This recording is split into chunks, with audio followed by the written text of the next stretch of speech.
Hey everyone, welcome back to my channel. I'm Dreamscript, and this is the Rough Cut Diamond Mines, the place I go to find the rough ideas that we can then turn into something a little more polished. We're moving into the last 5 prompts of the Cursed Relics Art Challenge, specifically day 11, and we have our rhythm going steady at this point. I don't have much of importance to really mention here, so we're just going to go straight into the subject of the video. Day 11 of the challenge is a charm. Well, gee, that's descriptive, isn't it? This is the same problem I had with the vessel prompt. I mean, if you just go by the traditional definition of a physical charm, it's talking about some kind of jewelry trinket. If we're talking about abilities, that's just charisma. And wait, there's a definition in physics about charms? Okay, well, you learn something new every day, I guess, but moving on. These are definitions that you can find very simply, but when you add the cursed relic element to the mix, you find things that are more like good luck charms that are seriously messed up, and so this one was a little tricky to come up with an idea for. And like when I did the vessel prompt, I didn't want the sticker making my prompt more than the prompt itself. As such, I thought trying to get the curse severity first and see if that would help me get a direction for this one. So let's go to the wheel and spin. Wait, what? Another dangerous one? This is what, the 3rd time it's come up now? I mean, don't get me wrong, I've been having a blast with those prompts, but it doesn't really help me out a lot this time around. If anything, making this one have a huge range for its curse makes things harder. This sent me back to the drawing board for quite a while as I tried to figure out something for this one. But then I remembered that I had this sticker among the ones I had picked out at the beginning of this challenge. And since when I personally think of charms, I think of spell work, and thus witchcraft in general. So a cauldron seems like a good fit as far as the theming went, which means that I needed to come up with something that was cauldron-based and had a huge range, which if you know anything about cauldrons in general is kind of asking a lot. I mean, having it be something that uses the steam or the smoke coming out of a cauldron the way it's shown here in the sticker is a thought, but that's way too similar to what I did with the incense prompt. And, actually, now that I'm thinking about all the other prompts I've done so far, I just realized that I have used elements of time, death, earth, air, animals, and fire. But I have yet to do anything related to water or liquids in general. And now that I have that thought, the mental image of a cauldron overflowing with some kind of cursed concoction is actually kind of magical. And you all know that I just live for that kind of shit. So, let's get to it. Let's make this cursed artifact.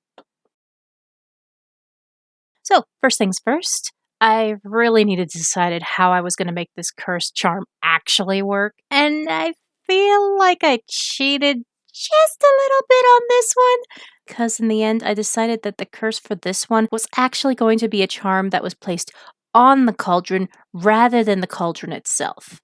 And this is mostly because it gives me a way to make this curse make some semblance of sense as to why it's there in the first place.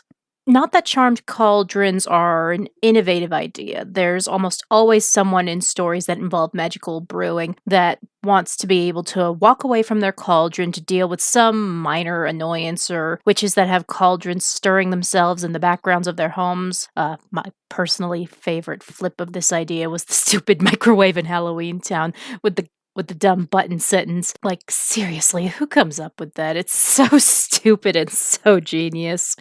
But even that's still in the realm of making the brewing easier. Self-stirring, preheating, instant mixtures, these are all the kinds of charms that most people would probably automatically try to attach to a cauldron. If you treat it like a standard kitchen tool, suddenly everything you always wished you could do is a possibility. And personally, the number one charm I always want to have on things in my kitchen is a refill charm. The idea of never running out of milk, orange juice, your favorite kind of cookies or snacks is one that I'm sure many people would love to have.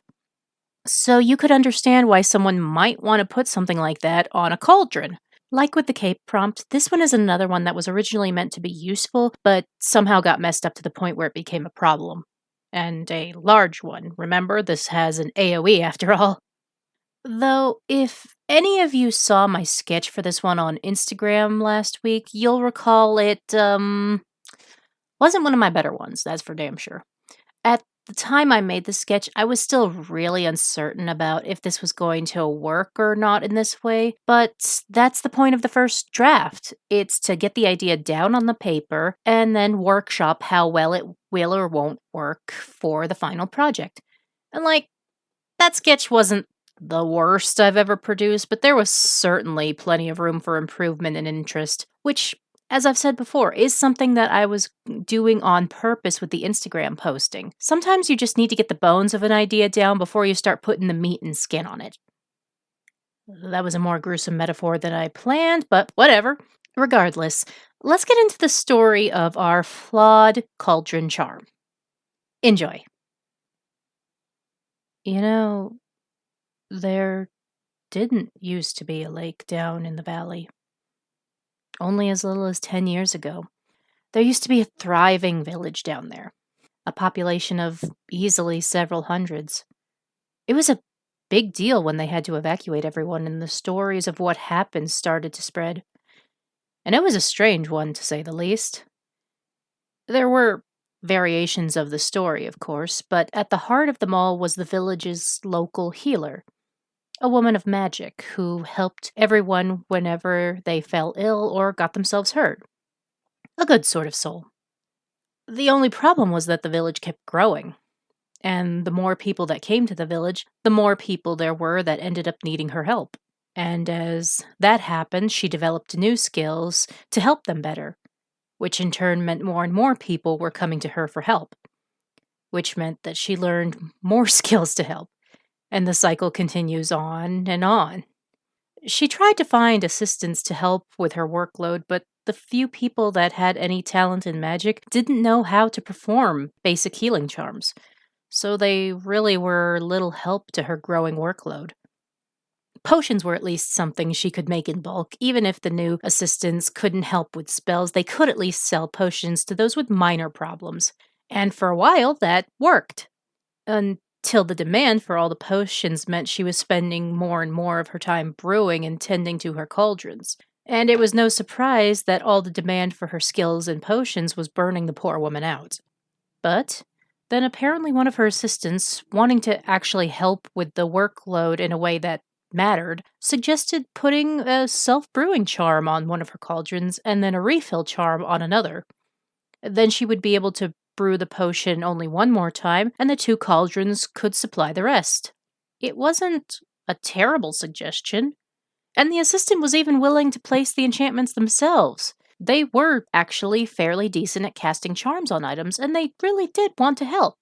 And so, desperate just for a moment to rest, the woman agreed. They started small, just to see if the idea had any longevity. A small cauldron with a self-brewing charm, and an equally small one with a refill charm.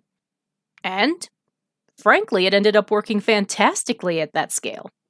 The little cauldrons were just enough to fill up 5 bottles each, and once the refill charm recognized the liquid it was meant to be replicating, it was able to reproduce it and refill itself within 3 hours. Same for the self-brewing cauldron, which suddenly allowed them to be able to provide the village with all the healing potions they could possibly need, leaving the woman now with the time and energy to focus on helping others with her more specialized and unusual skills. And for a decent amount of time, those 2 little cauldrons were more than enough. Until the rumblings of war on the edge of the country started to reach the village. The woman had been a student of the capital's academy before she had come to live in the village. As such, she was bound by oath to report back to the capital to assist with the potential war threat in any way she could. She left her 2 trusted assistants in charge of her shop while she was away. "Look after the village and each other," she told them in a serious, worried tone. Despite the concerns that she might never return, She thankfully wasn't gone long enough for anything serious to come up, though the look in her eyes when she explained her given duty was already tired and drained, and she hadn't even started. It seems the council overseeing the academy and working in hand with the army had requested a steady supply of healing potions and scrolls from the women. And while what they were doing currently was enough to supply their village with potions, supplying those for an army as large as their country's was a far more daunting prospect. She would need to be producing thousands of potions, possibly more, on a weekly basis. She would literally have no time for anything else besides supplying the army. But since the idea had worked so great for local production, the same assistant suggested they make a much larger cauldron set for that job. Everyone in the village knew about the setup they had made, and they knew the local blacksmith would have been happy to custom make them an enormous pair of cauldrons. But this time the woman hesitated. While it was true the charms had proven incredibly useful for her providing potions locally, she wasn't sure about the lasting time of potions made in that method. Would they be able to make the travel to wherever they would be needed for the army? Eventually, and only due to the extreme demand now set before her, she agreed to at least try a larger set. She made sure to send 5 different letters to the council and the army commanders, warning both of the experiment, and that if the potions failed or lost potency too quickly, that she would be the one taking responsibility for it, not her assistants. The new cauldrons, each big enough to supply 100 potions each, were created and promptly charmed. The assistant knew how important this was to their mentors, so poured as much of their strength into the 2 cauldron charms as they possibly could. In hindsight, that might have been the real cause of what happened. Brewing a batch of anything at such a scale is nerve-wracking at best. With the added importance of the success of the batch, as well as the potential punishments should it fail, it was safe to say this was easily the most stressed the woman had ever been working over a cauldron. Everything had to be perfect. There was absolutely no margin for errors with this batch. So when the potion started losing color halfway through the process, it was no surprise that she started panicking. Her assistants did their best to comfort her and keep the potion brewing. They did discover upon completion that, aside from the lack of color that made it look nothing more like a boiling pot of water, it seemed that it didn't change the effects of the potion. So thankfully, although the lack of color was confusing, it was indeed still usable. The potion that then was recreated in the refilling cauldron had the same results. Several of the older people in the village volunteered to help bottle the potion, and it only took a day for it all to be packaged up for travel. The woman was still worried that they might not make the travel, but thankfully she received a letter from the generals that they seemed to suffer no loss of potency during their delivery. Relieved that the charms ended up being successful on the larger scale, they set to have the cauldrons filling the army's supplies. So things went smoothly for nearly a month. Until one night, when the woman was awoken in the middle of the night by the sound of things crashing in the back rooms of her shop. She hurried downstairs only to stop short at the bottom stair when she saw the 2 cauldrons, which should have been closed to make the enchantments pause for the night, are active and brewing and filling themselves.